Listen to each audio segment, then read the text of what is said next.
तुमने कभी सोचा है किसी इंसान को बिना हाथ लगाए बिना कुछ बोले बस मौजूद रहकर कंट्रोल किया जा सकता है?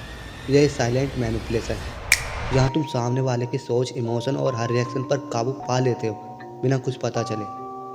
लोग सोचते हैं कंट्रोल का मतलब जोर से बोलना, डांटना, डराना, लेकिन असली गेम वहाँ से शुरू होता है जहाँ तुम सिर्फ प्रेजेंट होते हो और सामने वाला खुद ही तुम्हारे हिसाब से सोचने लगता है। अब सुनो, इस गेम की शुरुआत होती है साइकोलॉजिकल हुक से। तुम अगर किसी के दिमाग में जगह बनाना चाहते हो, सबसे पहले उसकी अटेंशन तोड़नी होती है। जब भी तुम उससे बात करो तो उसे पूरा जवाब मत दो। अगर सवाल बड़ा हो तो जवाब छोटा दो। वो तुमसे पूछेगा तुम क्या सोचते हो, तुम कहो सोच रहा हूँ, लेकिन सब कुछ कह नहीं सकता। अब देखना उसका दिमाग वहीं अटक रहेगा, क्या सोच रहा है ये क्यों नहीं बता रहा। यह साइलेंस वहीं आधे अधूरे जवाब सामने वाले के दिमाग में लूप बना देते हैं। एक ऐसा लूप जो टूटता नहीं, बस रिपीट होता है। Step 2, emotional mirror.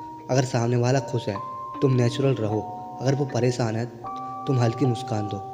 इससे होता क्या है, उसकी भावना को कोई असर तुम पर नहीं दिखता और इससे उसका दिमाग तुम्हारे बिहेवियर को डिकोड करने में उलझा रहता है।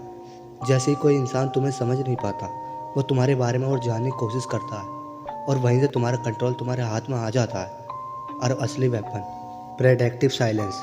जब तुम जानते हो कि सामने वाला क्या बोलने वाला है और फिर भी चुप रहते हो, तुम्हारा साइलेंस उसे खुद पर शक दिलाने लगता है। वो कहेगा मैंने कुछ गलत कहा, तुम नाराज़ हो गया, तुम कुछ बोलते क्यों नहीं। अब समझो, उसका फोकस तुम पर नहीं खुद पर आ चुका है। तुमने कुछ किया ही नहीं, सिर्फ चुप रहकर उसे लड़ने पर मजबूर कर दिया। और यह सबसे गहरी मैनिपुलेशन होती है, जब इंसान खुद को खुद से तोड़ता है। स्कारटी फैक्टर। कभी कभी मैसेज सीन करके रिप्लाई मत दो, कभी बात बीच में छोड़ दो, कभी अचानक डिस्टेंस बना लो। सामने वाला बौखलाएगा, सोचने लगेगा क्या मैंने कुछ गलत किया, क्या मुझसे दूर हो रहा है, क्या मैं उसे खो दूंगा। अब वो तुम्हें इम्प्रेस करने की कोशिश करेगा तुम्हारे अटेंशन के लिए। कॉन्ग्रेचुलेसन, अब तुम इसके दिमाग के ओनर बन चुके हो। Control vulnerability. एक बार जब वो पूरी तरह कंफ्यूज हो जाए, तब अचानक एक दिन अपनी किसी कमजोरी का जिक्र कर दो, लेकिन ध्यान रहे वह कमजोरी फेक या केयरफुली सिलेक्ट हो। जैसे बोलो मैं जल्दी ट्रस्ट नहीं करता, मुझे बहुत बार धोखा मिला है।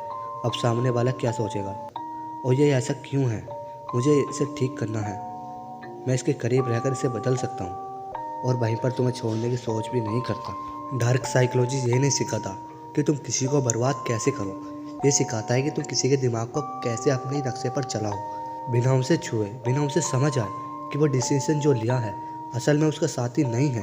वो डिसीजन तो तुम्हारे दिमाग में लिखा गया है, बस उसके मुंह से निकला है। आज की ये डार्क साइकोलॉजी शायद आपको पसंद आए, तो चैनल को सब्सक्राइब एंड वीडियो को लाइक ज़रूर कर देना।